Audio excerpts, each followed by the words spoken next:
제일 많이 나오는 질문이 꿈을 따라야 할까요? 현실을 따라야 할까요? 이 질문이 많이 나오거든요. 그랬을 때 저는 이제 사사분면을 가지고 나눕니다. 그래서 꿈하고 현실하고. 그러면 최적은 1, 2, 3, 4로 하면 여러분 어떻습니까?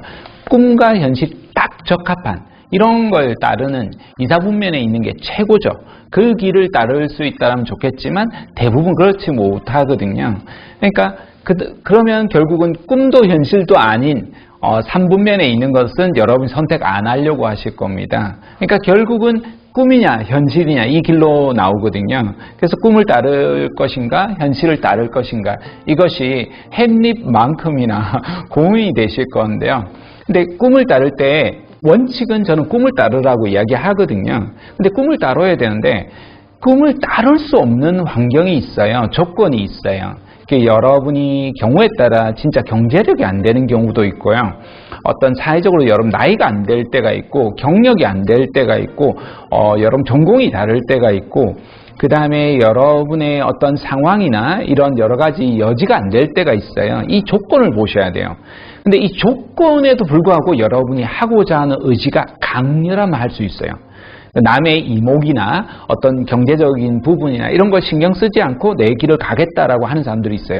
그러려면 강력한 의지가 있어야 돼요. 그러면 그렇게 여러분 꿈을 따라서 계속해서 갈 수가 있습니다.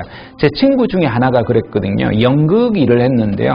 정말 돈이 안 되는 일이거든요. 근데 그 일을 35년을 하니까 끝까지 하니까 한국 내에서 상이란 상은 다 있을 정도로 극단을 이루는 대표가 되었고 프랑스에도 매년 공연을 나갈 정도로 이런 활동을 하고 있거든요. 그럴 수가 있고요.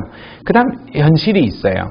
근데 대부분의 현실을 따르다 보면 이게 위축되는 거예요. 특히 현실을 따르는 사람이 우수한 학생들이에요. 그러니까 아무래도 성실하게 일을 하고 이것만 했는데 여러분이 어려울 수가 있어요. 이럴 때 여러분이 해야 되는 것 중에 하나가 의미를 찾아야 돼요. 내가 왜 학교를 다니는지, 내가 왜 직장생활을 해야 되는지, 내가 왜 살아야 하는지 이런 것들을 이제 고민하게 되는 거예요. 열심히 했는데 현실에 충실하게 살아왔는데 나에게 돌아오는 건 뭐냐 이런 고민들이 있을 겁니다. 그래서 그런 친구들일수록 좀 삶의 의미를 내가 스스로 누구도 여러분에게 삶의 의미를 부여하지도 않고요. 부여한다라고 하더라도 그것은 그들의 몫이지 나의 의미가 될 수가 없습니다. 그래서 여러분 삶의 의미를 찾으시면 좋고요. 빅터 프랭클의 죽음의 수용소라는 책이 있습니다. 삶의 의미를 찾고 싶으신 분들이라고 하면 반드시 보시기 바랍니다. 자, 그러면 이제 3, 4분면이 남는데요. 꿈도 아니고 현실도 아닌 일입니다. 누구도 선택하지 않으려고 하는 일이죠. 그런데 사실은 대부분의 사람이 이 일을 선택하게 됩니다. 정말 냉정하게 말씀을 드리면 대학을 졸업하면요. 꿈도 아니고 현실도 아닌 정말 생각지도 못했던 일을 할 가능성이 대단히 높습니다.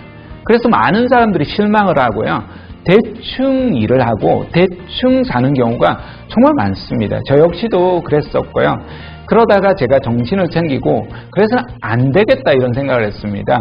그 주어진 아무것도 아닌 보잘것없는 친구들보다 연봉은 반토막밖에 안 되는 일이지만 열심히 한번 해보자 라고 치열하게 하다 보니까 현실로 가게 되는 거예요.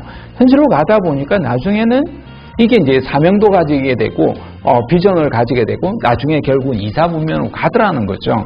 그러니까 처음부터 너무 이거다 저거다 그러니까 내가 꿈을 못 따랐기 때문에 지금 내가 원했던 목표를 시작하지 못했기 때문에 절망할 것이 아니라 여러분이 어떤 선택을 해도 나는 결국은 내 사명과 소명을 찾아갈 수 있다는 믿음으로 나아가셨으면 좋겠다 이런 생각이 듭니다.